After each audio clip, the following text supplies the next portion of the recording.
বাইরে তীব্র বাতাস বইছে। আজ সকাল থেকে আবহাওয়াটা কেমন নিশ্চুপ হয়ে আছে। সূর্যের তেমন কোনো তাপ নেই আজ। প্রকৃতি কেমন নিস্তব্ধ গুমোট ধরে আছে, হয়তো যে কোনো মুহূর্তেই বৃষ্টি নামবে বলে। শীতের আগমন ঘটে আসার সময় হয়েছে। বিকাল 4 ঘটিকা। ফাহাদের বাড়িতে এসেছে মির্জা মঞ্জিলের সবাই। আপাতত নার্গিস বেগম ছাড়া মির্জা মঞ্জিলে আর কেউ নেই। ইরার মা তখন তার কথা মতো সবাইকেই সাথে করে নিয়ে আসেন, তবে আসতে চায়নি আমান। এরিনার আজ যাওয়ার কথা থাকলেও বোনের এই খবর শুনে আর যায়নি শ্বশুরবাড়িতে। আপাতত সে তার বোনটার কাছে থাকতে চায়। আমানকে এরিনার জোর করেই নিয়ে এসেছে সাথে। কেন যাবে না সে? তার বোনের মন ভেঙেছে তার এই ভাইটা। আর আমানের কালকের ঘটনায় কষ্ট পেয়েই যে মেয়েটা হুটহাট রাগের বসে বিয়ের সিদ্ধান্ত নিয়েছে, সে ব্যাপারে তাদের কোনো সন্দেহ নেই। আমান, মেহেরিস, আয়ানা, প্রিন্স, এরিনা ওরা সবাই আমানের গাড়িতে করে গিয়েছে। আর বড়রা সবাই আলাদা গাড়িতে করে গিয়েছে।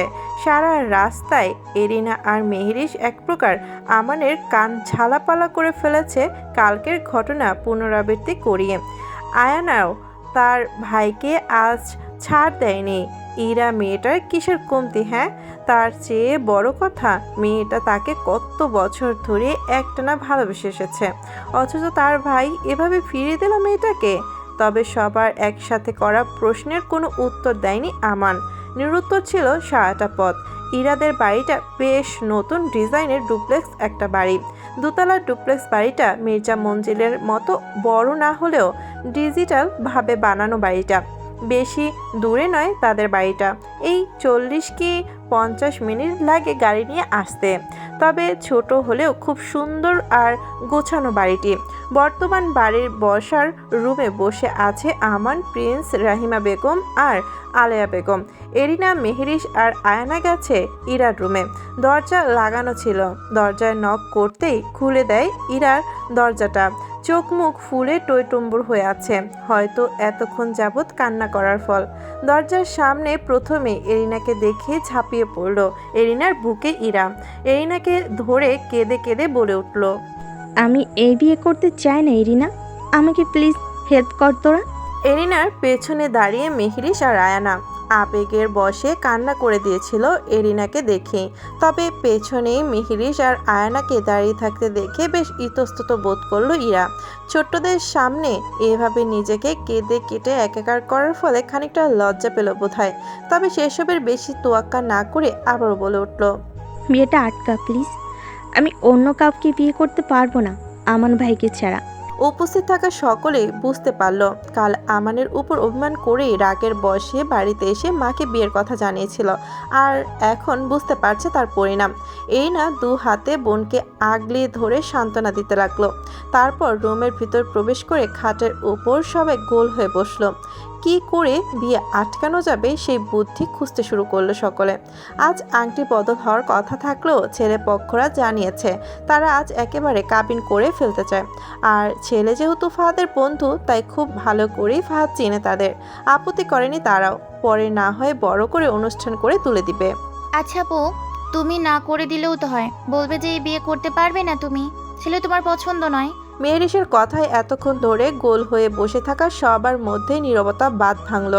মেহেরিসের কথার রেশ ধরে এরিনা বলে উঠল, ইরাদের বাসায় সবকিছু ফাহাদ ভাইয়ার কথাতেই হয় মেহরিস।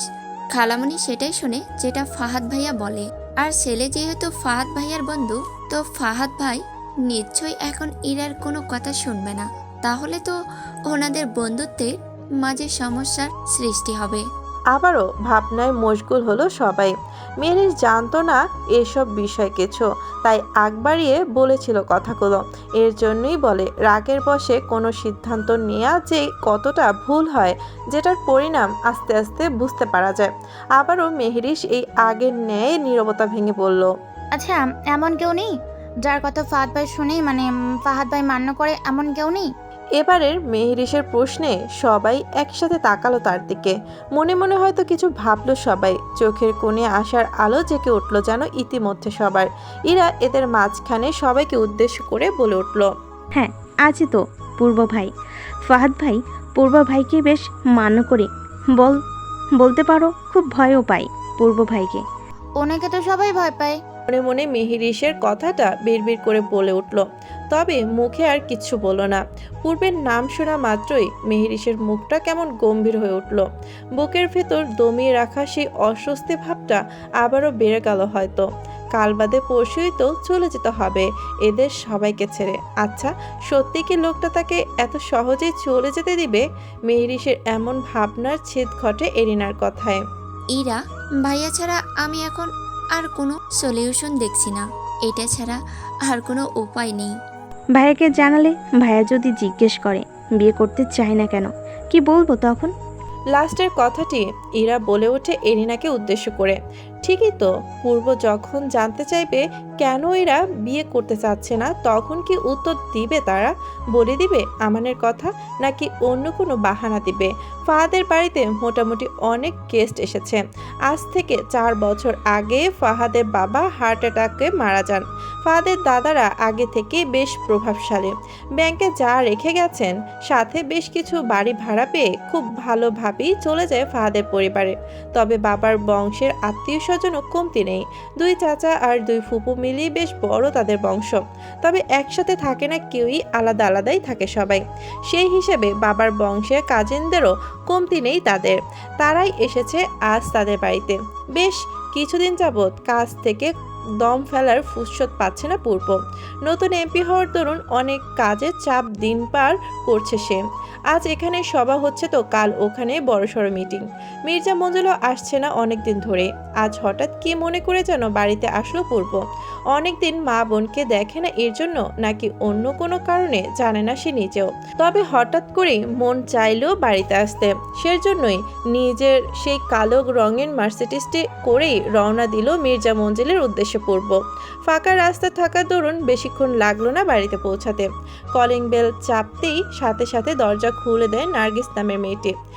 কিন্তু অবাক হলো বোধহয় মেয়েটা, এই সময় তো তাদের স্যার বাড়িতে আসে না ভেবে একটু অবাক হলো। ভেতরে প্রবেশ করে খানিকটা আশ্চর্য হলো পূর্ব।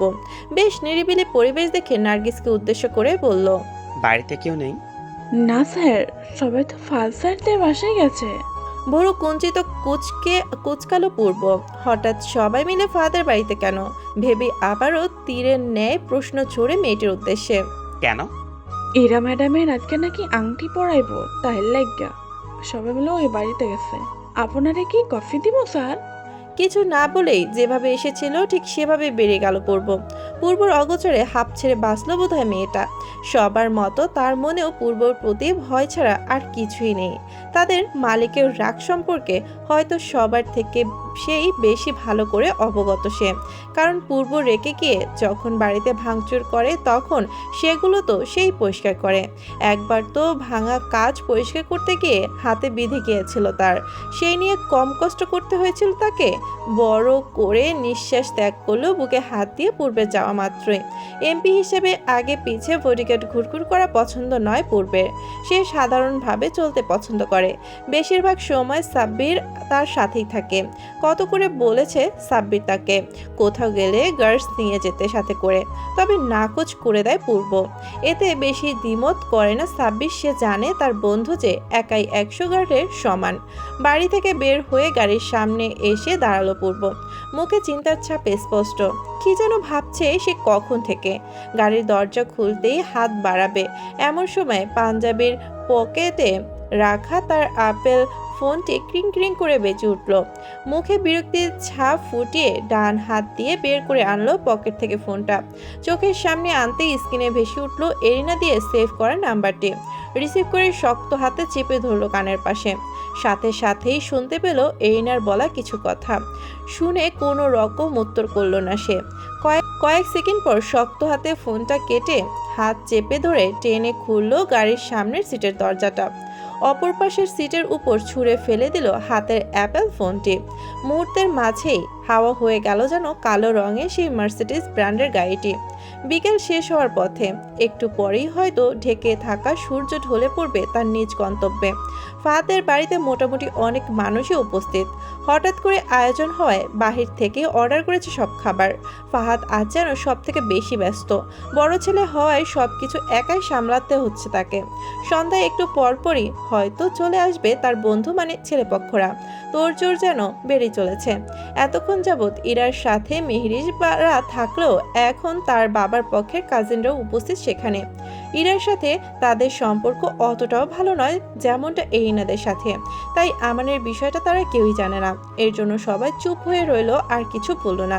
একটু আগে এরিনা তখন পূর্বকে ফোন দিয়ে বলেছিল সবকিছু, রিকোয়েস্টও করেছিল এখানে আসার জন্য। এখন আসে কিনা সেটা আল্লাহই ভালো জানেন, তবে দোয়া করছে যেন তার ভাইটা আজ এখানে আসে। ইরাকে সাজানো হচ্ছে, বাসাতেই সাজাচ্ছে তার কাজিনরা। একটা জামদানি লাল রঙের শাড়ি পরেছে মেয়েটাকে, হলুদ ফর্সা গায়ে লাল রঙের জামদানি কাপড়টাতে খুব সুন্দর লাগছে দেখতে আজ। কিন্তু মুখে কোনো কথা বের হচ্ছে না তার, মুখটা কেমন নিস্তেজ আর নিস্তব্ধ হয়ে আছে। ইরা তো মনে মনে দোয়া করছে কখন পূর্ব ভাই এখানে আসবে, সেই প্রহর গুনছে মনে মনে। মেহরিজ আর এরিনা আজ পাকিস্তানি লং 3 পিস পরে এসেছে। দুজনেরটা একই রকম, শুধু কালার আলাদা। মেহরিশেরটা কালো আর এরিনারটা আকাশি রঙের। এরিনাই কিনেছিল একদিন, মেহরিশ পরতে চায়নি, সেটা জোর করে পরিয়েছে মেহরিশকে এরিনা। এমনিতে লং, তার উপর মোটামুটি স্টোন বসানো, বেশ ভারী লাগছে তার উপর মস্ত বড় এক ওড়না। বলতে গেলে এই প্রথম 3 পিস পরেছে মেহরিশ, তার উপর ভারী আর বড় ওড়না হওয়ায় বেশ হিমশিম খেতে হচ্ছে তাকে এটা সামলাতে। ঘড়ির কাঁটায় 6টা বেজে 50 মিনিট। ফাহাদ আজ ব্যস্ততায় খেয়াল করেনি মেহরিশকে, আসলে খেয়াল করেছে তবে কথা বলার সময় পায়নি যেন ছেলেটা। এই তো কিছুক্ষণের মধ্যেই রওনা দিবে ছেলেরা, সেটাই ফোন করে জানালো তার বন্ধু তাকে। ইরাকে পুরোপুরি রেডি করে তার রুমে বসিয়ে রেখেছে তার কাজিনরা, সাথে এরিনা আর মেহরিশও আছে। মীরা এদিক ওদিক দৌড়াদৌড়ি করছে। প্রিন্সের সাথে মীরার বেশ ভাব জমে গেছে। প্রিন্সের কথা কিছু না বুঝলেও ইশারায় সব কিছু বুঝে নেয় ছোট্ট মীরা। আমান মীরাকে কোলে নিতে চাইলে মুখ ভেঙচি কেটে মীরা আমানকে। এতে প্রিন্স আমানকে বেশ খেপায়, এই বলে যে বড় বোন তোর জন্য পাগল, আর ছোট জন তো তোকে দু চোখেও দেখতে পারে না। আমান উত্তর কিছুই বলেনি। আসার পর থেকে চুপচাপ বসে রয়েছে সে। তার কেমন যেন অস্বস্তি অনুভব হচ্ছে, ভালো লাগছে না কিছুই। কেন জানে না ইরাকে একবার দেখতে মন চাচ্ছে তার। মেয়েটাকে বউ সাজে কিরূপ লাগছে দেখতে, সেটাই দেখার জন্য আকুপাকু করছে তার মনটা। কই মেয়েটা যে এতটা দিন ধরে তাকে ভালোবেসে এসেছে বুঝতেই পারিনি সেটা। ভীষণ লজ্জা হচ্ছে নিজের মধ্যে এসব ভেবে। তার ভাবনার সমাপ্তি ঘটে হঠাৎ দরজার সামনে পূর্বকে দেখতে পেয়ে। বিস্ময় হত বিহম্বল আমার। তার ভাই এই সময় এই বাড়িতে? শুধু আমার নয়, পূর্বকে দেখা মাত্রই ফাহাদের বাড়িতে উপস্থিত থাকা সবাই বেশ অবাক হলো। পূর্বকে সবাই চেনে, তাদের নতুন এমপি তার সাথে ফাহাদের কাজিন। এই সময় এখানে পূর্বকে আশা করেনি কেউ। সে তো ঠিকই মতো নিজের বাড়িতেও আসে না, সে হঠাৎ তাদের বাড়িতে। তাদের ঠিক মনে নেই লাস্ট কবে পূর্ব এই বাড়িতে এসেছিল। পূর্বকে দেখে বসার রুমে উপস্থিত থাকা ফাহাদের কাজিনরা যেন হুমড়ি খেয়ে পড়লো তার উপর। মেয়েরা তো প্রায় অবাক, আগে জানলে হয়তো আরও সেজে গুজে আসতো তারা। আমান উঠে গিয়ে দাঁড়ালো পূর্বর পাশে, স্বাভাবিক স্বরে তার ভাইকে উদ্দেশ্য করে বলল, ভাই হঠাৎ তুমি এখানে? আমার কি এখানে আসা নিষেধ? সোজা সাপটা জবাব, কথার মধ্যে কোনো রসকস নেই ছেলেটার।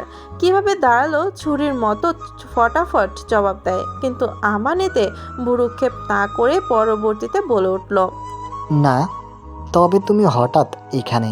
এর মাঝেই পূর্বর চোখ আটকালো উপরের সিঁড়িতে দাঁড়িয়ে থাকা এক অপরূপা পানে কালো রঙের 3 পিস পরা এক সুন্দরী, যে বারবার তার ওড়নাটি সামলাতে হিমশিম খাচ্ছে। ফর্সা গায়ে কালো রংটাতে যেন মেয়েটাকে আরও বহু গুণ ফর্সা লাগছে দেখতে। ব্রাউন রঙের চুলগুলো এলোমেলোভাবে ছড়ানো সারা পিঠ জুড়ে। মুখে নেই কোনো প্রসাধনীর চিহ্ন, তবে এতেই যেন পূর্বকে ঘায়েল করার জন্য যথেষ্ট।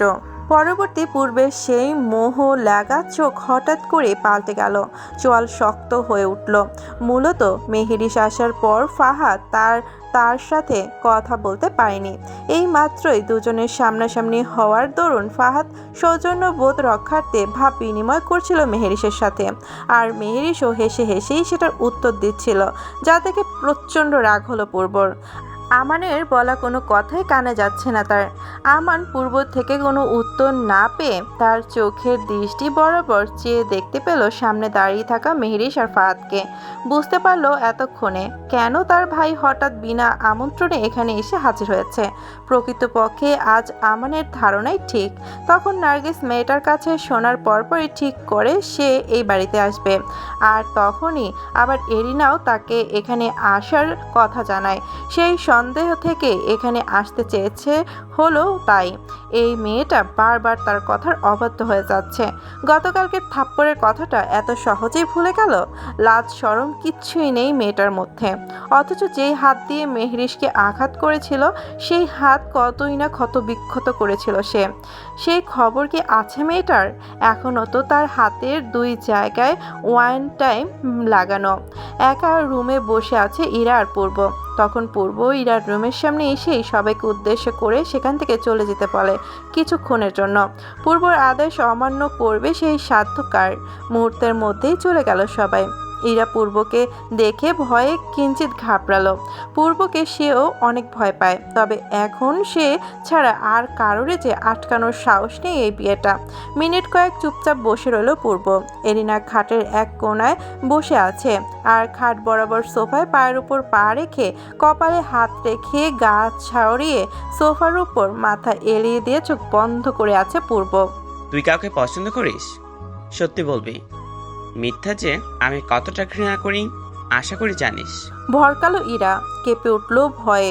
অন্তরাত্মা ভয়ে শুকিয়ে কাঠ হয়ে যাচ্ছে মেয়েটার। ফার্স্ট, সময় নেই আমার। হ্যাঁ হ্যাঁ ভাইয়া। ভাঙা ভাঙা গলায় জবাব দিল ইরা। ছেলেটা কি আমান? বিস্ময়ে কিং কর্তব্য বিমূঢ় ইরা। পূর্ব ভাই জানলো কিভাবে এই কথা? এরিনা তো তখন এসব কিছুই বলেনি, তাহলে জানলো কিভাবে এই লোক? ভয়ে ঢোক গেল বার কয়েক। Answer me first. হ্যাঁ হ্যাঁ ভাইয়া। কিন্তু তুমি কিভাবে? যা যা জিজ্ঞেস করছি ঠিক অ্যান্সার দিবি। বেশি কথা পছন্দ না আমার। কতদিন? 6 বছর। কপালের উপর থেকে হাত সরালো পূর্ব, সোজা হয়ে বসলো। ইরার দিকে তীক্ষ্ণ চোখে চেয়ে কি যেন ভেবে আবারও বলে উঠল। আমান জানে? হ্যাঁ ভাইয়া। কি বলছো? আমান ভাই আমাকে ভালোবাসে না ভাইয়া। গত পরশুই আমি জানিয়েছিলাম, কিন্তু উনি বলেছে উনি নাকি আমাকে বোনের মতো দেখে সব সময়। মুহূর্তের মাঝেই পকেট থেকে ফোনটা বের করে ডায়াল করলো আমানের নাম্বারটি, আর ওপাশ থেকে ফোন রিসিভ হতেই নিরেট কণ্ঠে বলে উঠল, দ্রুত উপরে আয় ফার্স্ট। মিনিট 5 পর আমার নীরা রুমের ভিতর প্রবেশ করলো। দরজা আবছা লাগানো ছিল বিধায় ধাক্কা দিতেই খুলে যায় সেটা। রুমে উপস্থিত পূর্ব আর ইরা এভাবে একা দেখে কিছুটা আন্দাজ করে নেয় আমান। কেন তার ভাই এখানে তাকে ডেকে আনিয়েছে সেটাও ধারণা করতে পারে কিছুটা। তবে তার দৃষ্টি তো আজ লাল রঙের শাড়ি পরা নাইটির উপর নিবদ্ধ। একদম নতুন বউয়ের মতোই লাগছে দেখতে মেয়েটিকে। আগে কেন এভাবে খেয়াল করেনি সে? এখানে আয়। পূর্বের কথা শুনে তার সামনে গিয়ে দাঁড়ালো আমান। বসার সাহস নেই ভাইয়ের পাশে, তবে আমানকে বসার উদ্দেশ্য করে ইশারায় তার পাশে বসতে বলল পূর্ব। ইরাজি তোকে ভালোবাসে, জানিস সেটা? বড় ভাইয়ের মুখে হঠাৎ এমন কথা শুনে বেশ ইতস্তত বোধ করলো আমান। মাথা নিচে নামিয়ে পরপর উত্তর দিল, হ্যাঁ ভাই। কেমন লাগে ইরাকে তোর কাছে? ইরার দিকে তাকালো আমান। ইরাকে আজ তার নিকট একটা পুতুলের মতোই লাগছে দেখতে। আগে তো এভাবে কোনোদিন খেয়াল করেনি আমান। ইরার দিকে অপলক দৃষ্টি থেকে চেয়েই শুধালো, ভীষণ সুন্দর। মৃদু হাসলো পূর্ব, তবে বুঝতে দিল না কাউকে সেটা। মুখে গম্ভীরতা বজায় রেখে ফের বলে উঠল, বিয়ে করতে চাস আমার বোনকে? এবার বেশ অবাকই হলো আমান। বিয়ে? একটু পরেই তো মেয়েটার অন্য কারো নামে কবুল বলবে, আর এখন কি না তার ভাই এসে বলছে বিয়ে করতে চায় নাকি? তবে পূর্ব যেহেতু একবার এই কথা বলেছে, তার ধারা যে সবই সম্ভব এটা খুব ভালো করেই জানে আমান। নিরুত্তর রইল আমান। কি বলবে সে? এসবই ভাবছে হয়তো। যা বলবি ফার্স্ট, পরে আফসোস করিস না। একবার বিয়ে হয়ে গেলে সারা জীবন পর আফসোস করলেও কোনো লাভ হবে না। ইরা তোকে 6 বছর ধরে ভালোবাসে, বেশ সুখেই থাকবি তোরা। যদি চাস তাহলে আজই আমি তোদের বিয়ে দিয়ে একেবারে বাড়িতে নিয়ে যেতে পারি। বাকিটা তোর ইচ্ছা, but answer me first, yes or no. ইরার দিকে চোখ তুলে তাকালো আমান, চোখে চোখ রেখেই বলল, হ্যাঁ। আলহামদুলিল্লাহ। একটু আগে সম্পন্ন হলো ইরার বিয়ে, তবে বরের জায়গায় ফাহাদের বন্ধুর বদলে আমান। ইরার খুশিরা আজ যেন বাধা মানছে না। মেয়েটার খুশিতে মরে যেতে ইচ্ছে করছে। এত খুশি রাখবে কই মেয়েটা? তবে খুশি নেই ফাহাদের মুখে। পূর্ব তখন আমানকে রুমে রেখে ফাহাদকে ফোন করে সেখানে নিয়ে আসে, তারপর খুলে বলে সব ঘটনা। ইরাও স্বীকার করে তার ভাইয়ের সামনে সব। প্রথমে অবাক হয়ে দ্বিমত পোষণ করলেও পরবর্তীতে বোনের দিকে চেয়ে মেনে নেয় সেটা। আর না মেনেও লাভ নেই এখন। না মানলেও পূর্ব যে তার বোনকে এই বাড়ি থেকে তুলে নিয়ে গিয়ে হলেও বিয়ে দিবে সেই ধারণাও আছে তার খুব ভালো করে। পূর্বর মেজাজ আর ক্ষমতা দুটো সম্পর্কেই বেশ ভালো করেই অবগত সে। আত্মীয় স্বজনরা প্রথমে অবাক হলেও পরবর্তীতে হাসি মুখে মেনে নেয় তারা সবাই। ইরার মাও এতে দ্বিমত পোষণ করেনি। আমানকে তাদের বেশ পছন্দ আগে থেকেই। আর মেয়ে তো বোনের বাসাতেই থাকবে, ছোট থেকেই চেনে সবাইকে। মেয়ে যে তার বেশ সুখেই থাকবে, এর থেকে আর বেশি কি চাই তার? সবাই মিলে ঠিক করেছে আজ সবাই এই বাড়িতে থাকবে, কাল নয় চলে যাবে নতুন বউকে নিয়ে। যেহেতু বেশ রাত হয়ে গিয়েছে আজ, তারা এই বাড়িতে রাতটুকু থেকে যাবে। ইরার রুম সাজাচ্ছে তার কাজিনরা। পূর্বকে অনেক রিকোয়েস্ট করে রাখতে পেরেছে আজ তাদের বাড়িতে, তবে বেশি রিকোয়েস্ট করতে হয়নি ছেলেটাকে। কেন জানি মাত্র 2 বার বলতেই রাজি হয়ে গেল। আচ্ছা, পূর্বর ইচ্ছার বিরুদ্ধে কি তাকে রিকোয়েস্ট করে রাখা আদৌ সম্ভব? খাওয়া দাওয়ার পালা মিটিয়ে এখন সবাই আড্ডা দিচ্ছে। পূর্ব বাড়িতে থাকার কথা শুনে ইরার অনেক মেয়ে কাজিনরাও থেকে গেছে এই বাড়িতে। যদিও জানে যে বউ এই বাড়িতে উপস্থিত, তাতেও যেন বিন্দু মাত্রই ভ্রুক্ষেপ নেই তাদের। ইরাদের বাড়িটা ছোট হওয়ায় ঘুমানোর জায়গা নেই, সংকটে পড়ে গেলেন সবাই। ইরার রুমে থাকবে ইরা আর আমান। রাহিমা বেগম, আলেয়া বেগম আর ইরার এক চাচি আর এক ফুপু ঘুমাবেন ইরার মার সাথে তার রুমে। ফাহাদের রুমে ঘুমাবে প্রিন্স, আয়ানা, এরিনা ঘুমাবে মীরার সাথে তার রুমে। বাকি ছিল 2টো গেস্ট রুম, একটা রাখা হয়েছে পূর্বের জন্য, আরেকটা তাদের বাকি কাজিনদের জন্য। মেহরিশ ঘুমাবে কোথায়? এই নিয়ে মেহরিশের চিন্তার যেন শেষ নেই। মেহরিশকে পূর্বর সাথে এক রুমে রাখার জন্যই সবাই মিলে প্ল্যান করেছে এটা। তারপর সবাই জানে পূর্বর ওয়াইফ মেহরিশ, তাহলে দুজন আলাদা রুমে ঘুমালে জিনিসটা সবাই দৃষ্টিকটুভাবেই যে দেখবে। সবাই তো আর জানে না তাদের মধ্যে যে বিড়াল আর ইঁদুরের মতো সম্পর্ক। মেহরিশ আপাতত জানে না যে তার পূর্বের রুমে ঘুমাতে হবে আজ। একটু আগেই শুনলো তাদের মুখ থেকে, সেটা শুনেই সোজা নাকচ করে দিয়েছে সে। কিছুতেই ওই লোকের সাথে এক রুমে ঘুমাবে না, মরে গেলেও না। আর ওই লোককে পারমিশন দিবে নাকি বরং তার সাথে ঘুমানোর জন্য? তবে যখন শুনলো পূর্বর এতে কোনো অমত নেই, তখন সব থেকে বেশি অবাক হলো মেহরিশ। মাথার উপর বাজ পড়ার ন্যায় শকড হয়ে গেল সে। কিছুতেই মানতে পারছে না পূর্বের রাজি হয়ে যাওয়ার কথাটা। আচ্ছা, কোনো প্ল্যান নেই তো এর মধ্যে?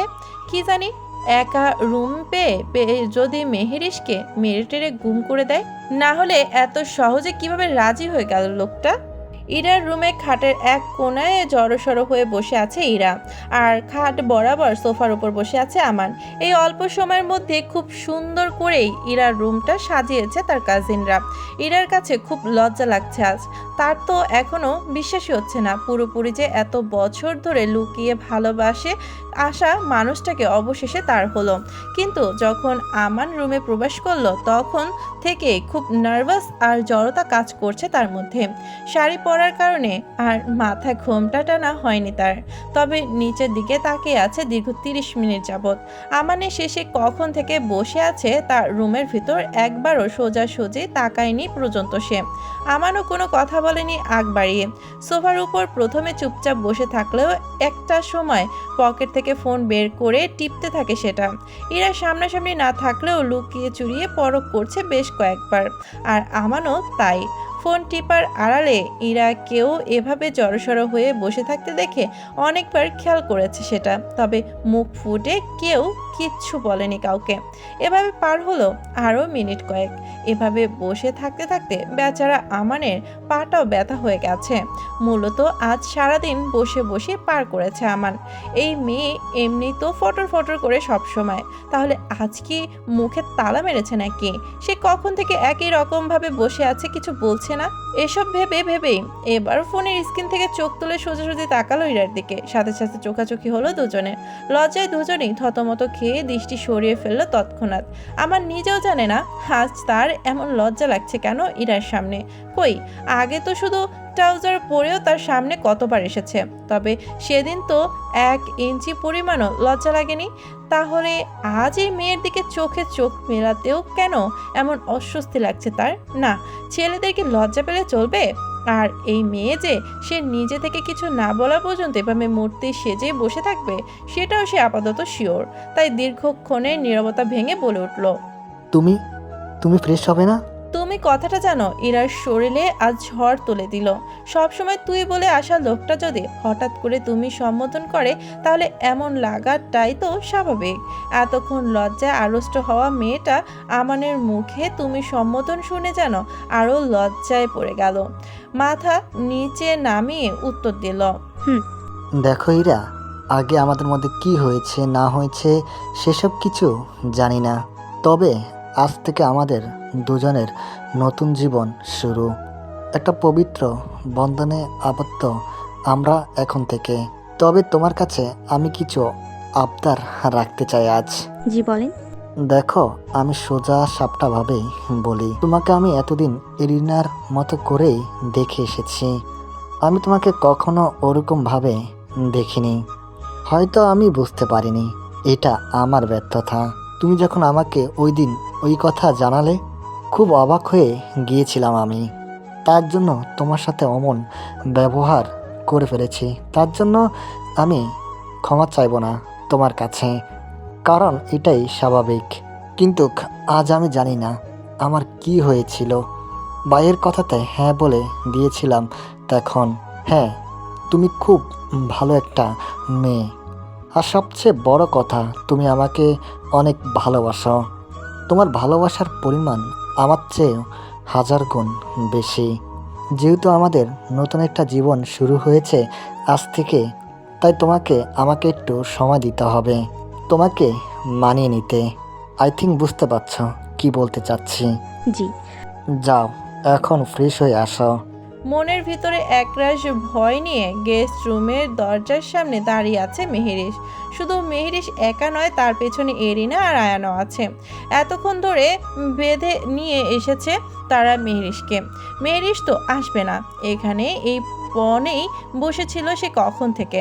বলেছে তাদের খাটে জায়গা না হলেও নিচে ঘুমাবে দরকার হলে, তবুও সেই লোকের সাথে এক রুমে ঘুমাবে না।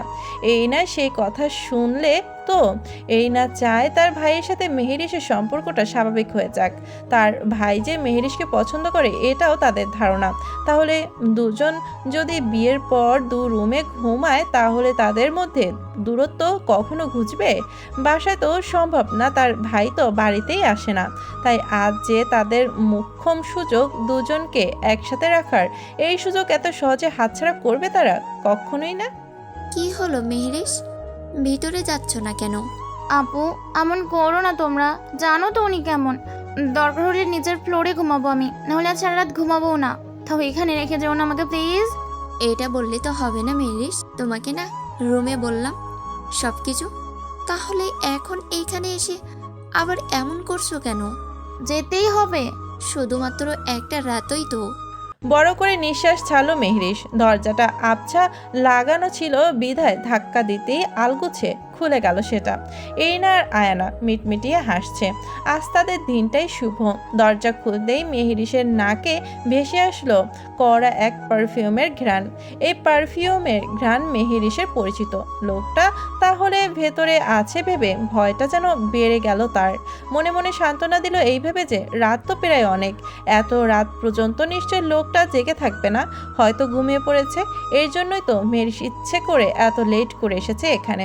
ভেতরে ভেতরে ডিম লাইট জ্বালানো। পূর্ণ আলো থেকে আবছা আলোতে প্রথমে বেশ অন্ধকার লাগলেও একটু পরে খুব ভালোভাবেই দেখতে পেল ভেতরের পরিবেশটা।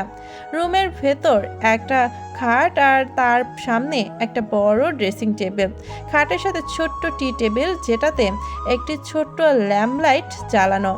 এর মধ্যে হঠাৎ চোখে পড়ল সিঙ্গেল একটি সোফা যেটাতে বসে আছে লোকটি। পূর্ব সিঙ্গেল সোফায় শরীর ছেড়ে দিয়ে মাথা হেলান দিয়ে রেখে সে আগের মতোই কপালে হাত দিয়ে রেখেছে।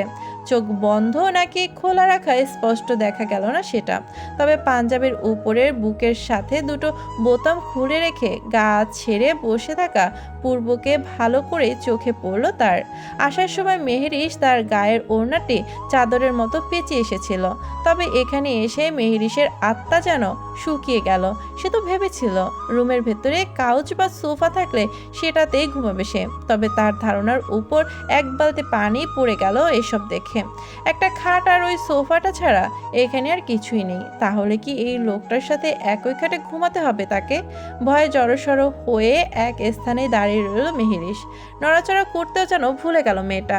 এই বুঝে ধমক দিয়ে বসে পূর্ব তাকে হাত দিয়ে ওড়নার কিনারা একবার আঙুল পেঁচাচ্ছে তো আবার খুলে যাচ্ছে। সে কখন থেকে কি করবে সে? খাটের উপর গিয়ে শুয়ে পড়বে এক পাশ হয়ে, নাকি এখানেই দাঁড়িয়ে থাকবে? এভাবে বেশ কিছু সময় অতিবাহিত হলো। মেহেরিশ এখনো সে আগের মতোই দাঁড়িয়ে। এইভাবে রোবটের মতো দাঁড়িয়ে দাঁড়িয়ে আছো কেন? নির্বাক গম্ভীর শান্তশিষ্ট কণ্ঠস্বর, তবে হঠাৎ এতক্ষণে নীরবতা ভেঙে গলার স্বরটি যেন বেশ ভারী শোনালো নিস্তব্ধ রুমের ভেতর। মেহেরিশ ভরকালো। লোকটা দেখলো কিভাবে সে এসেছে? তাকায়নি তো একবারও। তার মানে কি লোকটা এতক্ষণ তার দিকে চেয়েছিল? তোমার কানে কি কোনো সমস্যা আছে? বলেই কপাল থেকে হাত সরিয়ে মেহেরিশের দিকে তাকালো সে। মানে একবার বললে কি কোনো সমস্যা শুনতে পাও না? বলেই ভালো করে খেয়াল করতেই দেখতে পেল মেহেরিশের মায়াবী মুখখানি। তখন পূর্ব চোখ বন্ধ করে থাকলেও মেহেরিশের শরীরের ঘ্রাণ পাওয়া মাত্রই তার উপস্থিতি টের পেয়েছিল সে। তবে চোখ তুলে তাকাতেই আবছা আলোতে মেহেরিশকে দেখতে পেয়ে হচকচিয়ে নয়নে অপলকভাবে চেয়ে আছে তার সামনের অপরূপার পানে। কালো রংটাতে অন্ধকার যেন আরও ফর্সা লাগছে মেয়েটাকে দেখতে। বেশ আবেদনময়ী লাগছে তার নিকট। মেহেরিশের যে বেশ অস্বস্তি বোধ হচ্ছে বুঝতে পারল পূর্ব। মেহেরিশের ওড়নার দুপাশে হাত দিয়ে নাড়াচাড়া করতে দেখে এখানে আসা, তারপর এখানে রাতে থেকে যাওয়ার পেছনে যে এই একটাই কারণ, তা হলো মেহেরিশ। সেটা কি বুঝতে পারবে এই মেয়েটা কখনো? এই মেয়েটা যে এমন শক্ত পাথরের ন্যায় মানুষের বুকে একটু একটু করে না চাইতেও জায়গা দখল করে নিচ্ছে, সেটাও কি কখনো বুঝতে পারবে সে? তাকে অন্যজনের সাথে দেখলে পূর্বর মন চায় সব কিছু ধ্বংস করে দিতে। সেখানে কি সুন্দর করে মেয়েটাকে তাকে বলল সে নাকি অন্য ছেলেদের সাথে সম্পর্কিত। এটা কি সহ্য হওয়ার মতো? তাই তো সেদিন থাপ্পড় মেরে দিয়েছিল সে রাগের বশে। মেহেরিশের এমন অস্বস্তি দেখে অস্বস্তির পরিমাণটা আরও আরেকটু বাড়তেই পূর্ব বলে উঠল। ফারদের সাথে এত কিসের কথা তোমার? প্রচণ্ড অবাক হলো মেহেরিশ পূর্বর এই কথায়। ফাদের সাথে সে কখনো এত কথা বলল? শুধু তখন দেখা হওয়া মাত্রই কেমন আছে এটা সেটা টুকটাক বিষয়ে একটু কথা হয়েছিল। তাহলে এই লোকটা এখানে এত কথা কোথায় পেল? আর মেহেরিশ যার সাথে মন চায় কথা বলবে, তাতে এই লোকের কি? শুনেন, আমার যার সাথে ইচ্ছে তার সাথে কথা বলতে আপনার কি? আর আপনি না সেদিন বললেন 3 দিনের মধ্যে আমাকে বাড়ি পাঠানোর ব্যবস্থা করবেন, সেটার কি হলো? পূর্ব রাগ করতে চাইল মাথা চাড়া দিয়ে, কিন্তু আজ সে রাখবে না। এই মেয়েটাকে রাগালেই যে আঘাত করে ফেলবে সে না চাইতো, তাই আজ ঠিক করেছে সে কিছুতেই রাখবে না, বরং সুন্দর করে স্বাভাবিকের ন্যায় এই মেহেরিশের সাথে কথা বলবে সে। তাই বুক ফুলিয়ে বড় করে একটা শ্বাস নিল পূর্ব। বসা থেকে উঠে দাঁড়ালো পূর্ব। কুচকিয়ে থাকা পাঞ্জাবিটা হাত দিয়ে ঝেড়ে ঠিক করে নিল। পাঞ্জাবির হাতাটা আর একটু গুটিয়ে সামনে এগোতে থাকলো মেহেরিশের ভয়েই বুঝি প্রাণটা বের হয়েই যাবে। এই লোক এভাবে আগাচ্ছে কেন? নিশ্চয়ই এখন ঠাস করে চর বসাবে তার গালে। পূর্বকে এগিয়ে আসতে দেখে পিছুতে থাকলো মেহেরিশ। পেছোতে পেছোতে একসময় ড্রেসিং টেবিলটার সাথে এগিয়ে আটকালো সে। পেছনে আর জায়গা নেই, অথচ এই লোক থামার নামই নেই। এগিয়ে যাচ্ছে। ভয়ে বিধ্বস্ত মেহেরিশ চাদরের মতো করে দিয়ে রাখা ওড়নাটি টেনে টুনে শক্ত করে ধরে রাখলো সেটা। তো কি যেন বলছিলেন একটু আগে? এগুতে এগুতে ঘোর লাগা কণ্ঠে বলে উঠল পূর্ব। কি কি কিছু না তো, আপনি এভাবে এগিয়ে আসছেন কেন? আমি তো এবার কিছু করিনি। আপনি এভাবে পিছিয়ে যাচ্ছেন কেন? যদি থাপ্পড় মারেন তাই। আজকে থাপ্পড় নয়, অন্যভাবে শাস্তি দেওয়ার কথা ভাবছি। আপাতত আমার মুখের সামনে তর্ক করার জন্য, আর আবারও আমার অপমান করার জন্য। এত কিছু করিনি তো আমি। করেছেন, অনেক কিছু করেছেন। আপনি নিজের অজান্তেই আমাকে এলোমেলো করেছেন আপনি, আর এটার শাস্তি তো আজকে আপনাকে দিতেই হবে। না হলে যে আমার আর রাতে ভালো করে ঘুম হবে না। মানে? থেমে গেল ওখানেই পূর্ব। তাদের মাঝেই এক হাতের দূরত্ব। নিরেট কণ্ঠে ফের বলে উঠল। আজকের পর থেকে অন্য কোনো ছেলেদের সাথে হেসে হেসে কথা বলা নিষেধ আপনার জন্য। শুধু হেসে নয়, বরং কোনো ছেলের সাথেই কথা বলতে পারবেন না, ইভেন্ট আমার বাড়ির আত্মীয় স্বজনের সাথেও। আর এগুলো সেজে গুজে বাইরে বের হওয়া আপনার জন্য সম্পূর্ণ নিষেধ। আমি সাজিনি তো, শুধু ড্রেস পরেছি, তাও ইরিন আপু জোর করে পরিয়ে দিয়েছে। তবে আপনি না বললেন আমাকে বাড়ি দিতে দিবেন, তাহলে এখন এমন করছেন কেন? এবার আর যেন পূর্বের রাগ সংবরণ করে রাখতে পারল না ছেলেটা। কি সুন্দর করে মেয়েটার সাথে কথা বলছে, আর এই মেয়ে বারবার সেই একই কথা বাড়ি বাড়ি বাড়ি। রাগে রিডি করতে করতে ড্রেসিং টেবিলের সাথে মিশে চেপে ধরল মেহেরিশকে পূর্ব। তাদের মধ্যে মাত্র ইঞ্চির দূরত্ব। একজনের নিঃশ্বাস আরেকজনের উপরে উপচে পড়ছে। মেহেরিশ তো ইতিমধ্যে ভয়ে থরথর করে কাঁপছে। পূর্বের আগেও একবার এত কাছে এসেছিল তার, সেদিনের মতো আজও তার মনে অন্যরকম এক শিহরণের অস্বস্তি টের করতে পারছে সে। আর পূর্ব রাগে মেহেরিশকে চেপে ধরলেও হঠাৎ মেহেরিশের এত কাছে আসার দরুন সে তার খেয়াল হারিয়ে ফেলল। মেহেরিশকে এভাবে কাঁপতে দেখে ভাবলা সিংহের গলায় বলে উঠল। এই মেয়ে, তোমাকে কিছু করেছি আমি? এভাবে কাঁপছো কেন? শীত করে? মেহেরিশ কিভাবে বোঝাবে এটা যে শীতের জন্য কাঁপা নয়, বরং আলাদা এক শিহরণে ভয়ে জড়তায় সবকিছু মিলিয়ে কেঁপে উঠেছে মেয়েটা। দেখুন, দূরে যান, এইভাবে চেপে ধরেছেন কেন? সামান্য একটু কাজে অবস্থা। ব্যঙ্গাত্মক স্বরে বলে উঠল পূর্ব কথাটি। এর মাঝেই আরো দূরত্ব ঘোচালো তাদের মধ্য থেকে। মেহেরিশ এবার যেন জ্ঞান হারাবে ভাব। কিভাবে বোঝাবে লোকটাকে তার মনের গহীনে উৎপন্ন হওয়া সদ্য অনুভূতিগুলো? বার কয়েক শুকনো ঢোক গেল মেয়েটা। পূর্ব কি আদৌ সজ্ঞানে আছে জানে না মেহেরিশ। তার তো মনে হচ্ছে এই লোক নিশ্চয়ই কোনো ড্রিঙ্কস করে নেশায় বুঁদ হয়ে আছে। ভেবে নিজের নাকটা পূর্বের গলা এবং মুখের সামনে একটু কাছে নিয়ে পরখ করে নিল। না, কোনো কিছু স্মেলও আসছে না। তাহলে এমন ব্যবহার করছে কেন লোকটা আস্থার সাথে? মেহের, এবার ভীষণ বেশি ভরকালো মেহেরিশ। এই লোকের মতিগতি বোঝা বড় দায়। আচ্ছা, একা রুমে পেয়ে আবার তার সাথে উল্টাপাল্টা কিছু করবে না তো?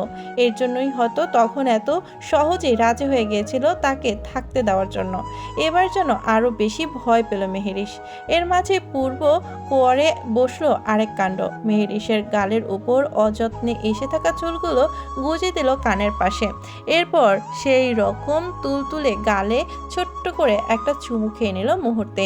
ঠিক সেদিন যে গালটায় থাপ্পড় মেরেছিল সেখানটায়। মেহেরিশ যেন এবার বিস্ময়ে জ্ঞান হারানোর জড়ো। এটা কি হলো? এই লোক তাকে চুমু খেলো? সে কি কোনো স্বপ্ন টপ্ন দেখছে, না তো আবার নিজের হাতে নিজে চিমটি কাটলো?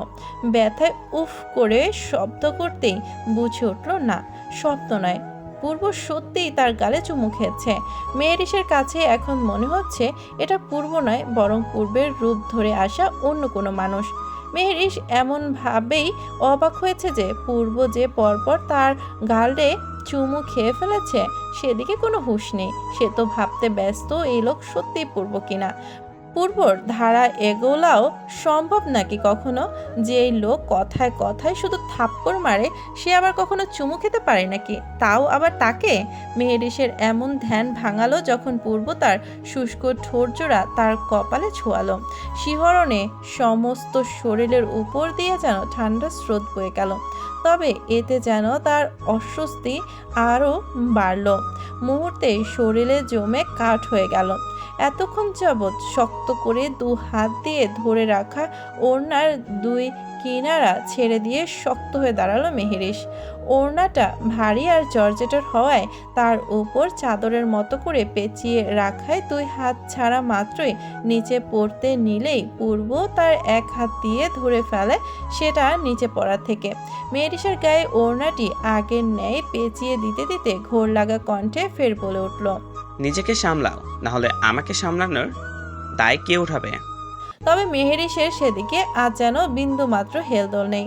মেহেরিশের অবস্থা বুঝতে পেরে মনে বেশ তৃপ্তি পেল পূর্ব। ঠোঁট বাঁকিয়ে হেসে নিল একটু। তবে মেহেরিশের সেদিকে কোনো ভ্রুক্ষেপ নেই, সে তো শক্ত হয়ে বরফের মতো জমে আছে যেন। এই যে পূর্ব তার ওড়নাটা পড়ে যাওয়া থেকে ধরে বুকের উপর রেখেছে, সেদিকেও খেয়াল নেই মেয়েটার।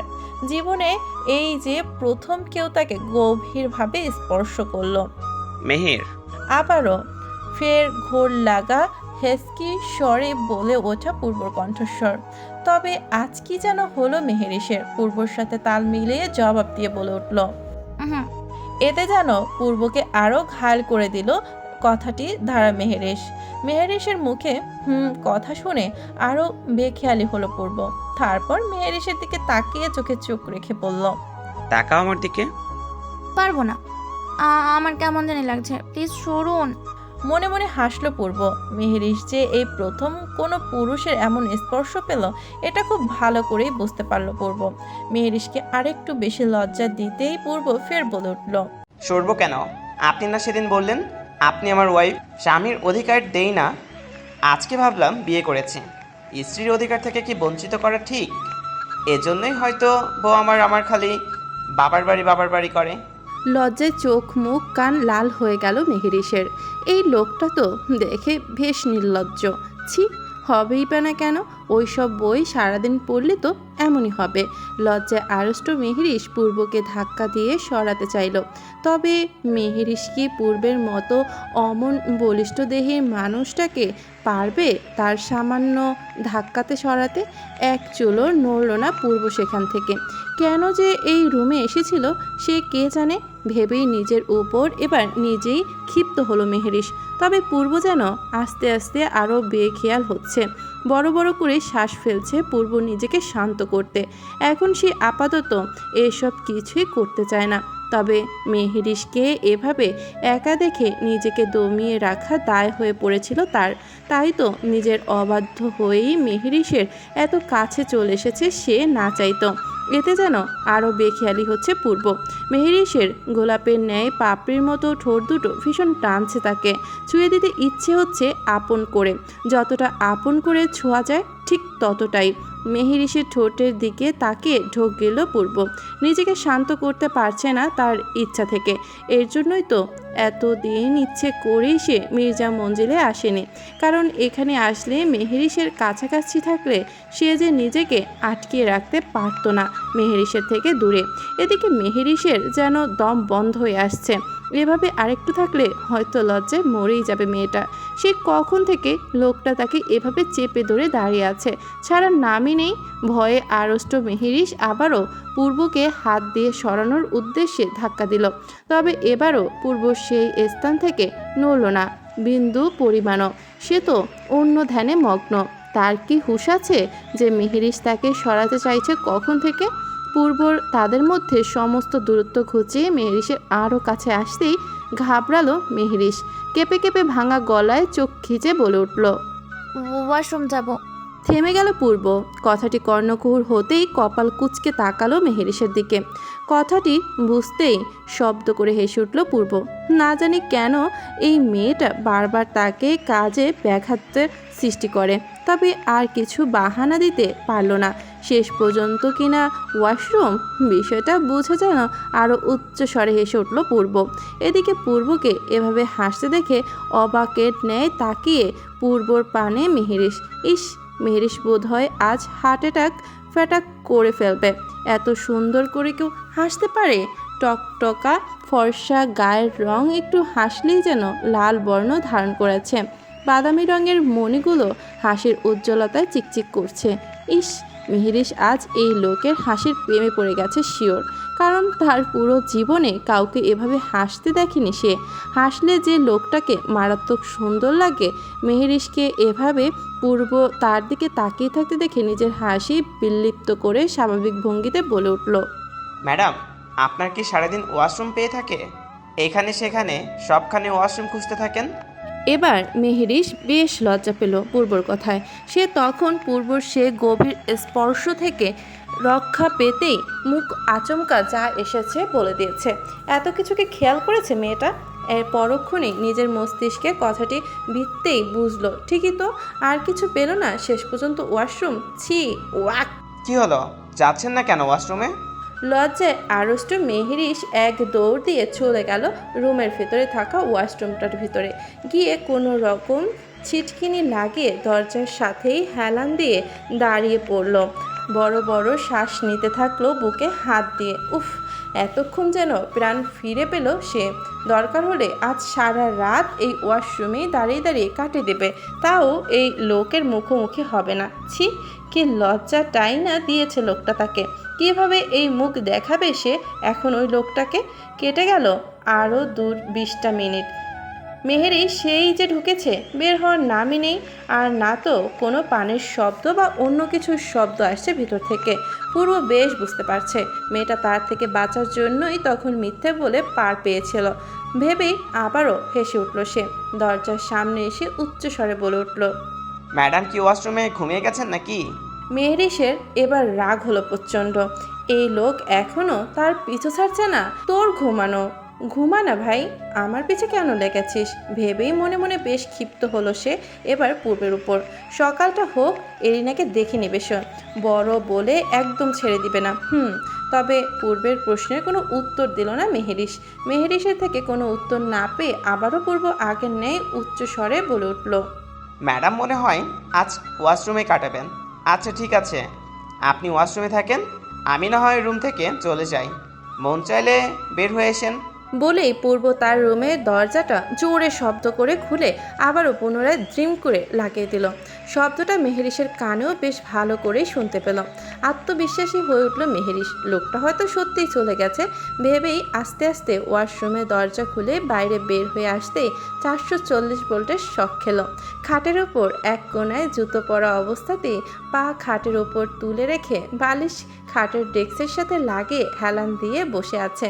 মেহেরিশ পূর্বকে এখানে দেখে মনে মনে 14 গোষ্ঠী উদ্ধার করলো পূর্বর। ভুলে গেল যে গোষ্ঠীর মধ্যে তার অবস্থানটাও। এই লোক কিভাবে মিথ্যা বলে বের করে আনলো তাকে? মিথ্যাবাদী লোক। আবার বলে মেহেরিশ নাকি মিথ্যা বলে। রাগে মেহেরিশ তার সমস্ত ভয় ভুলে গিয়ে কোমরে হাত গুজে বলে ওঠে, এই, আপনি না চলে যান, তাহলে এখানে কি করছেন? ভাবলাম প্রথম রাতে যদি বউ একা রেখে চলে যাই, মানুষ ভাববে আমার শারীরিক কোনো সমস্যা আছে। তারপরও আবার আপনি ছোট বাচ্চা মানুষ, ভয়টাই পাবেন একা রুমে থাকতে ঘুমাতে, এই জন্যই চাইনি। মায়া হচ্ছিল আপনার উপর অনেক। ভ্যাবাচাকা খেলো মেহেরিশ। এই লোকের সাথে কথা বলাও ভুল ছিল তার। ছি, কেমন ভাবনা লোকটার! কোথা থেকে কোথায় নিয়ে যায় সাধারণ একটা কথাকে। না, এই লোকের সাথে আর কথা বলবে না সে। তার থেকে ভালো সিঙ্গেল সোফাটার উপর বসেই দরকার হলে রাত পার করে দিবে ভেবেই সামনের দিকে পা বাড়াতে পূর্ব বলে উঠল, ডোন্ট। মানে? মাথাটা ভীষণ ব্যথা করছে, ঘুমাতে চাই। তো আমি কি করব? স্বামীর সেবা করবে, মাথাটা টিপে দাও তো, ঘুমাবো আমি। এই, আমি আপনার মাথা টিপে দিব কেন? পারবো না আমি, বুঝেছেন? মেহের, ঘুমাতে চাচ্ছি, ঘুমাতে দাও, রাগিও না, ফলাফল তোমাকেই ভোগ করতে হবে। পূর্বের কথায় মেহেরিশের এখন মন চাচ্ছে নিজের মাথা নিজে ফাটিয়ে ফেলতে। প্রচণ্ড রাগে দাঁত কিরমির করে উঠল সে। তবে এই লোক যেহেতু একবার বলেছে মাথা টিপে দিতে, তখন সেটা না করা পর্যন্ত যে তাকে রেহাই দিবে না সেটাও সে খুব ভালো করে জানে। Come first. মেহেরিশের এমন ভাবনার মধ্যেই আবারও পূর্বের এমন আদেশসূচক বাক্য শুনে মেহেরিশের মন চাচ্ছে পূর্বর মাথা টিপতে নয়, বরং ফাটে দিতে। কিভাবে কাজের মেয়ের মতো আদেশ করছে তাকে। বড় বড় শ্বাস নিয়ে পূর্বর কাছে এসে দাঁড়ালো মেহেরিশ তার এই ভাবনার মধ্যেই। কিন্তু পূর্ব যেহেতু খাটের এক কোণায় হেলান দিয়ে আছে, তাই মেহেরিশ এখন বসবে কোথায়? না বসে কি মাথা টেপা যায় নাকি? নির্বিকার কণ্ঠে পূর্বর দিকে প্রশ্ন ছুড়ল তৎক্ষণাৎ। আমি বসবো কোথায়? চাইলে কোলে এসে বসতে পারো, আই ডোন্ট মাইন্ড। স্বাভাবিকভাবেই বলল পূর্ব কথাটি, তবে মেহেরিসের একটুও পছন্দ হলো না সেটা। এই লোকের কথা শুনে দিনে দিন সে শুধু আশ্চর্যই হচ্ছে। লজ্জা শরমকে কিছুই নেই, তবুও মুখে কিছুই বলল না মেহেরিস। সেখানে স্থির হয়ে দাঁড়িয়ে হাত দুটো কসলাতে লাগলো। পূর্ব সেদিকে খেয়াল করে বালিশটা একটু সরিয়ে একটু দূরে গিয়ে হেলিয়ে বসলো আগের মতো। মেহেরিস বুঝতে পারলো যে তাকে এখানে বসার জন্যই লোকটা সরেছে, তাই খাটের কোনায় উঠে পা দুটো ভাঁজ করে বসলো সেখানটায়। তবে হাত দুটো সে আগের মতোই কসলিয়ে যাচ্ছে অনবরত, যা দেখে পূর্ব ফের বলে উঠল। শুরু করছো না কেন? রাগী চোখে মেহেরিস চাইলো পূর্বের দিকে, তবে পূর্ব চোখ বন্ধ করেই বলেছিল কথাটি, তাই মেহেরিসের রাগের সেই চোখ দুটো দেখতে পারল না লোকটি। অতঃপর কাপা কাপা হাতে মেহেরিস পূর্বর মাথার কাছে তার নরম তুলতুলে হাত দুটো নিয়ে গেল। সত্যি বলতে মেহেরিসের পূর্বর চুলগুলো বেশ পছন্দ। পূর্বর চুলগুলো একদম স্ট্রেট নয়, অল্প একটু কার্লি, তবে খুব সিল্কি। মেহেরিস তো প্রথমে পূর্বর চোখ আর চুলগুলোর উপরেই ক্রাশ খেয়েছিল। সাধারণত ছেলেদের চুল বেশিরভাগ সময় তারা জেল দিয়ে সেট করে রাখলেই সুন্দর লাগে, তবে মেহেরিসের কাছে মনে হচ্ছে পূর্বর এই রূপের সাথে যদি এমন চুল না হতো হয়তো এতটা মারাত্মক লাগতো না লোকটাকে দেখতে। চুলগুলো যেন লোকটার ফেস আর গায়ের রং পার্সোনালিটির সাথে একদম পারফেক্ট ম্যাচিং করছে। আলতো হাতে প্রথমেই মেহেরিস পূর্বর চুলগুলো মুছে দিল। ইস, খুব সফট চুলগুলো নাড়াতেই কেমন একটা মাদকাত্মর ন্যায় স্মেল এসে নাকে লাগলো মেহেরিস।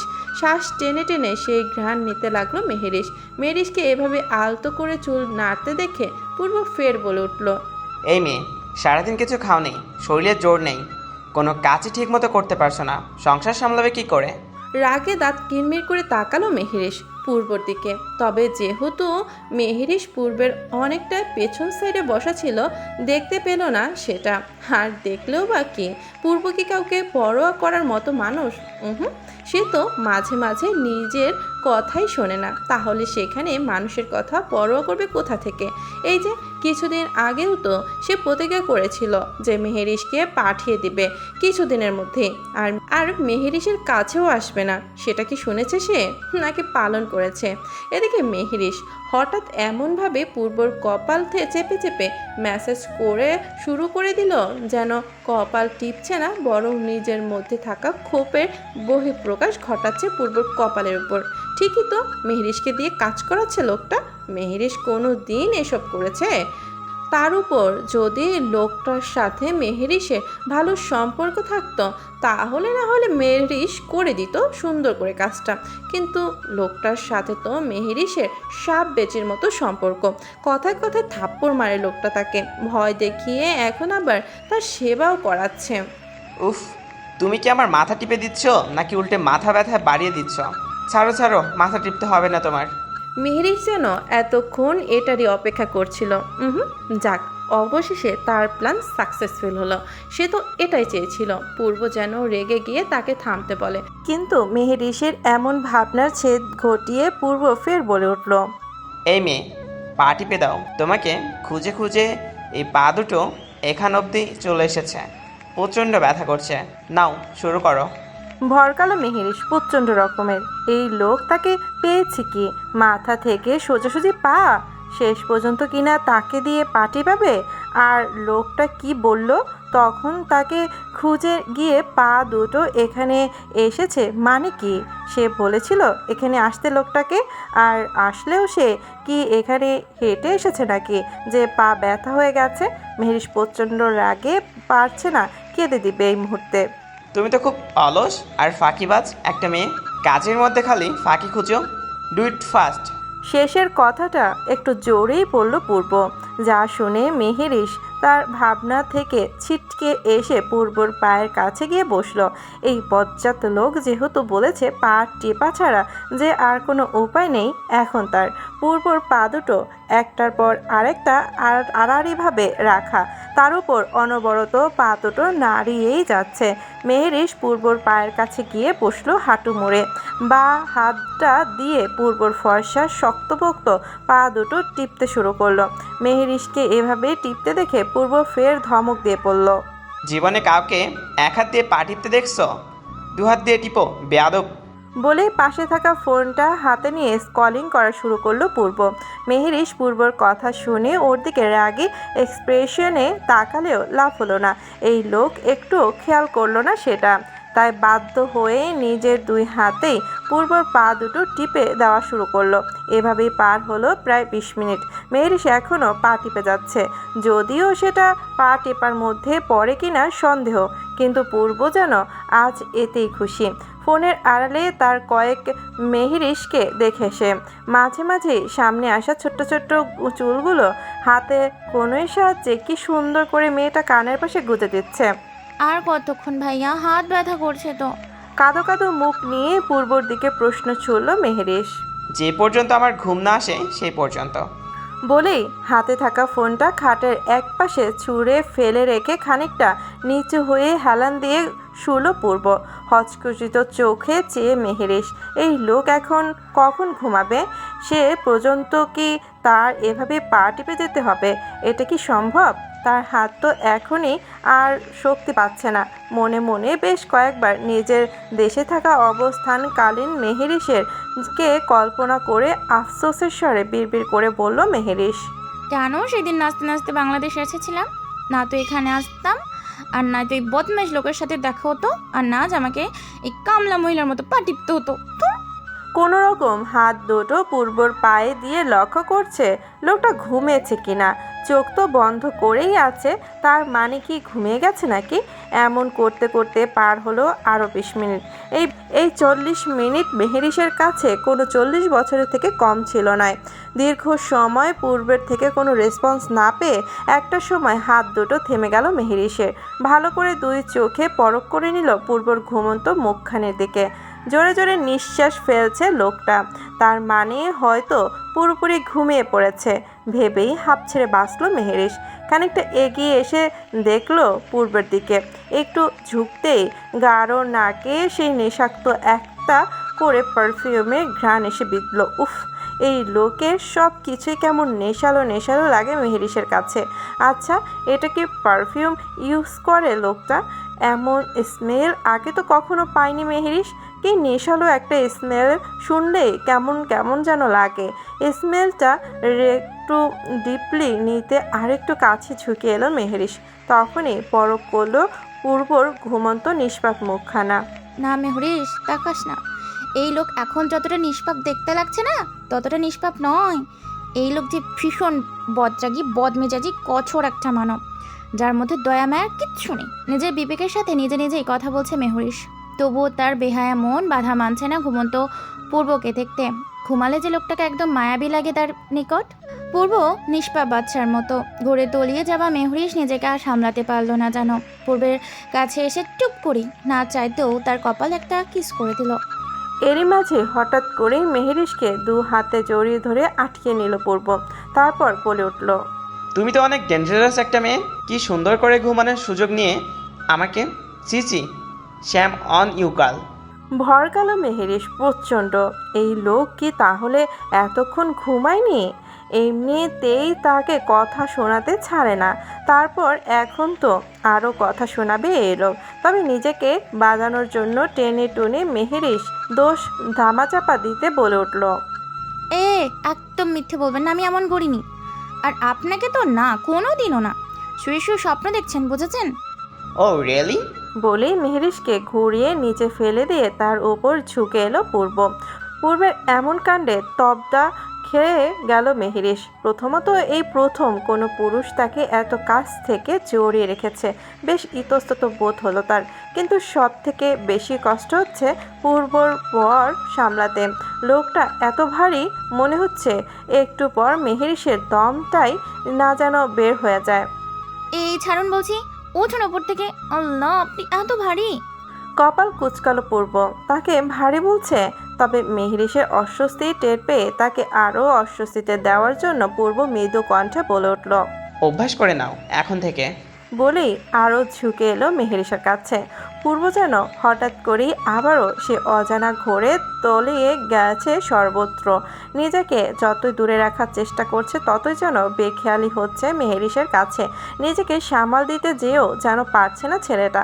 মেয়েটা তো ছোট্ট, আর এখনও 18 বছর হয়নি। আপাতত সে মেহেরিসের কাছ থেকে নিজেকে সংযত রাখতে চায়, তবে একই রুমে থাকলে সেটা যে প্রায় অসম্ভব। নিজের উপর তার নিজেরই আত্মবিশ্বাস নেই। যখন এই মেয়েটা তার আশেপাশে থাকে, এত কাছে এসে হঠাৎ করেই মেহেরিসের থেকে নিজের দূরত্ব বাড়িয়ে শটান হয়ে খাট থেকে উঠে দাঁড়ালো পূর্ব। খাট থেকে নেমে মেহেরিসকে কিছু না বলেই হঠাৎ ঝড়ের বেগে দরজা খুলে চলে গেল রুমের বাইরে। এতে ভীষণ আশ্চর্য হলো মেহেরিস। এই লোককে সে কখনোই বুঝবে না। এই ভালো তো এই খারাপ। একটু আগেই তো নিজে থেকে যেচে এসে তাকে জড়িয়ে ধরলো, আর এখন হঠাৎ করে ঝড়ের বেগে গায়েব হয়ে গেল। পূর্বর অনুপস্থিতিতে মুখ ভ্যাংচালো মেহেরিস। যাক, আপাতত সে নিশ্চিন্তে আরামে একা রুমে ঘুমাতে পারবে। ঘুমানোর আগে ঘড়ির কাঁটায় একবার চোখ বোলালো মেহেরিস। রাত 3টার শেষ হতে চলল প্রায়। ওড়নাটা একপাশে রেখে আরামসে ঘুমিয়ে পড়ল সেই খাটের উপর। ঘড়ির কাঁটায় সকাল 8টা। সকালের মিষ্টি সোনালি কিরণ আলো ছড়াচ্ছে মেহেরিসের ঘুমন্ত মুখের উপর। শেষ রাতে ঘুমানোর দরুন এখনও সেই গম্ভীর মুখে আচ্ছন্ন হয়ে আছে সে। তবে তার ঘুমের ব্যাঘাত ঘটিয়ে হঠাৎ দরজায় ছোট্ট ছোট্ট শব্দে কড়া নাড়তে শুরু করলো কেউ। গম্ভীর মুখে তন্দ্রাচ্ছন্ন মেহেরিস বেশ বিরক্ত হলো। এদের কি খেয়ে দিয়ে কোনো কাম কাজ নেই? এত সকালে কি কেউ দরজায় নক করে? মুখে বিরক্তির ছাপ এঁটে আবারও মগ্ন হতে চাইল সেই ঘুমে। তবে একবার ঘুম ভেঙে গেলে কি অতি সহজে আর তা ধরা যায়? তার ক্ষেত্রেও তাই হলো। অতঃপর মুখে একরাশ বিরক্তি নিয়ে দরজা খুলতেই হুমড়ি খেয়ে পড়ল আয়ানা এরিনা।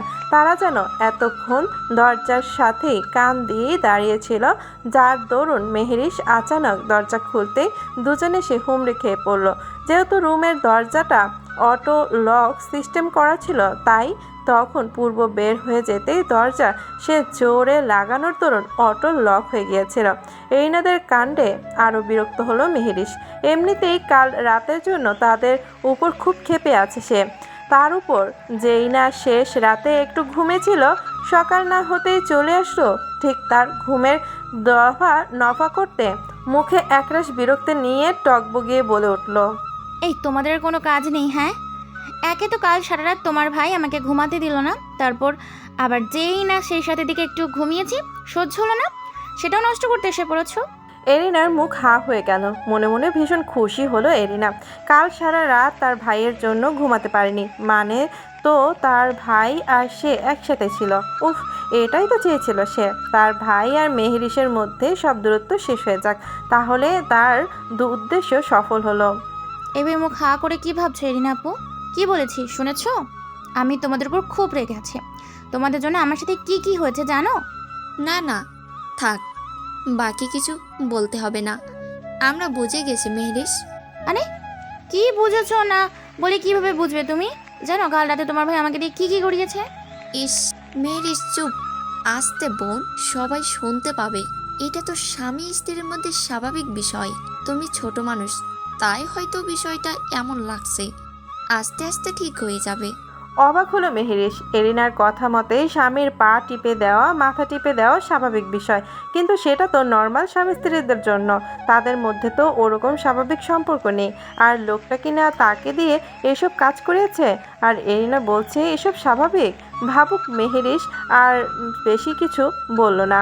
হয়তো এরিনা ঠিকই বলছে ভেবেই রুমের ভেতর পা বাড়াতেই এরিনা তার পিছে থাকা আয়ানাকে উদ্দেশ্য করে বলল, আয়ানা, তুই যা তো, এখন আমি মেহেরিসের সাথে কিছু কথা বলবো। বাধ্য মেয়ের মতোই আয়ানাও চলে গেল। এরিনা মেহেরিসের পেছনে এভাবে দাঁড়িয়ে থাকতে দেখে এরিনাকে উদ্দেশ্য করে মেহেরিস বলে উঠল, ভেতরে আসতে পারো, তোমার ভাই রুমে নেই। বলা মাত্রই দ্রুত রুমের ভেতর এসে প্রবেশ করলো এরিনা। তারপর মেহেরিসকে উদ্দেশ্য করে ফের বলে উঠল, আমি ইরার থেকে একটা ড্রেস এনে দিচ্ছি, তুমি গোসল করে নাও, কেমন? কি?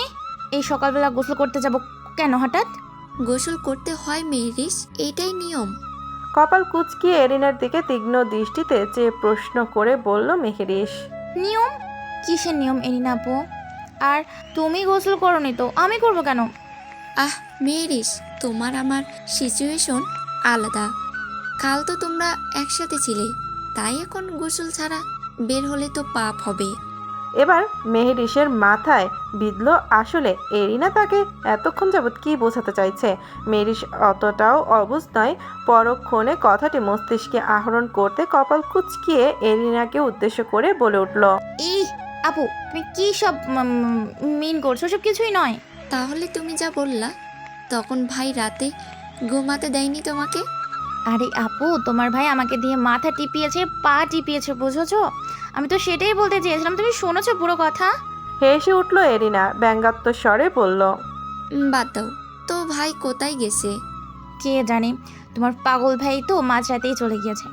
দীর্ঘ নিঃশ্বাস ছাড়ল এরিনা। এদের মধ্যে মনোমালিন্য দূরত্ব কবে যে শেষ হবে আল্লাহ জানে। মির্জা মঞ্জিলে আজ আবারও খুশির আমেজ উপচে পড়ছে চারপাশে। কি জানি, মেহেরিস মেয়েটা মির্জা মঞ্জিল উপস্থিত থাকলেই যেন মির্জা মঞ্জিল পুনরায় জীবন্ত হয়ে ওঠে। তখন মির্জা বাড়ির সবাই চলে এসেছিল ইরাকে সাথে নিয়ে। আসার সময় ইরা কাদা তো দূর, মন খারাপ পর্যন্ত করেনি এক রত্তিও। পূর্ব তখন কাউকে কিছু না বলে চলে আসতেও কেউ কিছু মনে করেনি। পূর্ব যে এতক্ষণ তাদের বাড়িতে তাদের সাথে ছিল, এটাই তাদের কাছে অনেক। আসার সময় মেহেরিস, আয়ানা, ইরা, প্রিন্স, আমান সবাই এক গাড়িতে গাদাগাদি করে এসেছে। মির্জা মঞ্জিল আজ আবার নতুন আয়োজনে মেতে উঠেছে। আমানের বিয়েটা যেহেতু হুট করেই হয়ে গিয়েছিল, তাই বেশি মানুষ সেটা জানে না। এর জন্য আজ মির্জা মঞ্জিলে ছোটোখাটো আয়োজন করে জানানো হবে সেটা মানুষকে। সেটারই প্রিপারেশন চলছে বাড়িতে। আশেপাশের মানুষ সহ আত্মীয় স্বজনদের দাওয়াত করে ফেলেছে ইতিমধ্যে।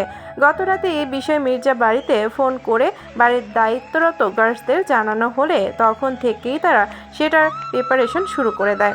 মেহেরিসদের আস্তে আস্তে প্রায় সাজানো পুরোপুরি কমপ্লিট হয়ে গিয়েছে। এখন শুধু রান্না বান্নার কাজে ব্যস্ত সকলে। বাড়িতে ইরাকে নতুন বউয়ের মধ্যে করেই প্রবেশ করানো হয়েছে। আজ যেন ইরার সব থেকে বেশি খুশির দিন। তার কাছে তো এটা প্রায় স্বপ্নের সমতুল্য মনে হচ্ছে। সাব্বিরদের পরিবার মানে এরিনার শ্বশুর বাড়ির মানুষদেরও ইনভাইট করা হয়েছে। পরন্তু বিকেল মৃদু বাতাসে ঠান্ডা ঠান্ডা অনুভূতি হচ্ছে। শীত শীত ভাব অনেকটা। সবাই মিলে ঠিক করেছে আজ তারা সবাই পার্টিতে শাড়ি পরবে। যেহেতু আবহাওয়া ঠান্ডা, তাই একটু ভারী কাজ করা শাড়ি পরবে বলে ঠিক করেছে সবাই। এরিনার শাড়ির অভাব নেই বললেই চলে। সেখান থেকেই একটা পছন্দ করে হাতে নিয়েছে মেহেরিসের। মেহেরিস তো শাড়ির কথা শুনে প্রথমেই নাকচ করে দিয়েছিল। তবে নতুন বউ ইরার রিকোয়েস্ট বাধ্য হয়েছে মেনে নিতে। কিন্তু এর আগে বার তো তার মা তাকে শাড়ি পরিয়ে দিয়েছিল। এবার কার কাছ থেকে পরবে সে? ইতিমধ্যেই বাড়ির আত্মীয় স্বজন প্রতিবেশী সবাই আসা শুরু করে দিয়েছে। এরিনা, ইরা আর আয়ানাও আজ শাড়ি পরেছে। মেহেরিসকে শাড়ি পরিয়ে দিচ্ছে এরিনা। পার্পেল কালারের একটা শাড়ি, তবে মেহেরিসকে দেয়া শাড়িটা তাদের থেকে অনেকটা সিম্পল। এরিনা সব ভেবে চিন্তেই দিয়েছে মেহেরিসকে এটা। মেহেরিস তো আর এমন ভারী শাড়ি পরে থাকতে পারবে না, অস্বস্তি বোধ হবে ভেবেই এরিনা মেহেরিসকে বেছে এই শাড়িটাই দিয়েছে তখন। তবে মেহেরিসকে এই শাড়িতেই একদম পারফেক্ট লাগছে দেখতে। আজকে তার ভাই মেহেরিসের প্রেমে না পড়ে কিভাবে থাকে সেটাই দেখবে সে। কিছু হালকা মেকআপ আর কানে একজোড়া দুল পরিয়ে দিল এরিনা মেহেরিসকে। মেয়ে হয়েও মাঝে মাঝে তারও হিংসে হয় মেহেরিসের সৌন্দর্যের উপর। ইস, এত সুন্দর মেয়েটা, অথচ তার ভাই এমন সুন্দর বউ রেখে দূরে দূরে থাকে। বেচারি এরিনা তো হার জানে না তার ওই ভাইটা যে সেই কবে মেহেরিসের প্রেমে পড়ে হাবুডুবু খাচ্ছে। সবাই চলে এসেছে প্রায়। সাব্বির আর সিমরান এসেছে কেবলই। এরিনার সাথে মেহেরিসকে দেখে সিমরান মেয়েটা আজকে যেন হিংসে জ্বলে পড়ে যাচ্ছে।